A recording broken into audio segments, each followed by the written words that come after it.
The sun burned over Mount Carmel, and the ground beneath the people was dry and cracked. For 3 long years, no rain had fallen. Crops had died, rivers had disappeared, and hunger filled the land.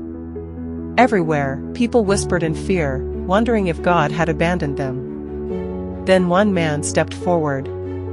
Elijah stood before the people, calm but firm, his eyes full of fire.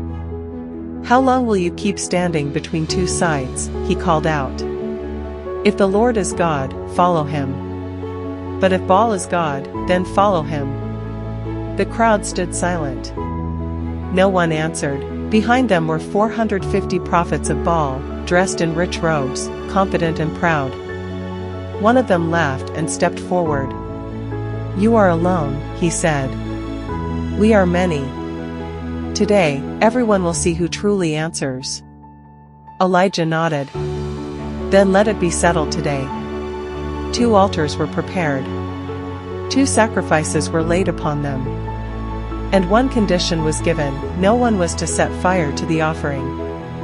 "The God who answers by fire," Elijah said, "He is God." The people agreed, watching closely. The prophets of Baal began first. They shouted loudly, calling on their God. "Baal, answer us." They danced around the altar, their voices rising into the sky. Time passed, but nothing happened.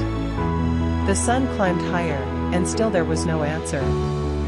Their voices grew louder. Their bodies moved faster. Still nothing. Elijah watched them, then said with a slight smile, "Shout louder. Maybe your God is thinking, or busy, or traveling. Perhaps he is sleeping and must be awakened." The people murmured. The prophets became desperate. They cried out even louder and began cutting themselves, letting blood flow as they called on Baal with all their strength. But there was no voice. No answer. No sign. Hours passed, and their strength failed. One by one, they stopped, exhausted and defeated. Then Elijah stepped forward. "Come closer," he said quietly.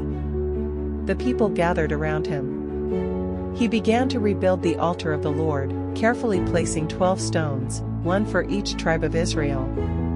When the altar was ready, he placed the sacrifice upon it. Then he gave a strange command: "Pour water on it." They did it once. "Do it again."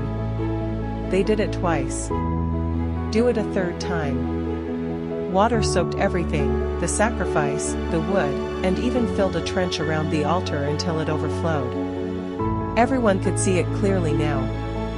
No ordinary fire could burn this. Elijah lifted his eyes to heaven.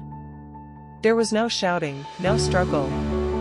Just a simple, steady voice. "Lord, God of Abraham, Isaac, and Israel, let it be known today that you are God in Israel, and that I am your servant.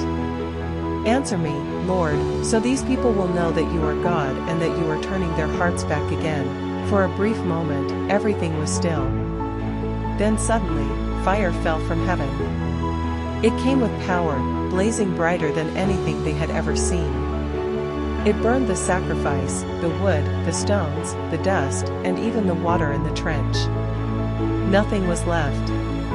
The people fell face down in fear and awe. "The Lord, He is God. The Lord, He is God," they cried. In the distance, a small cloud began to rise in the sky. The wind started to move again. Soon, thunder rolled, and heavy rain began to fall upon the land. After years of dryness, life returned, and the people knew, without any doubt, that the Lord alone is God.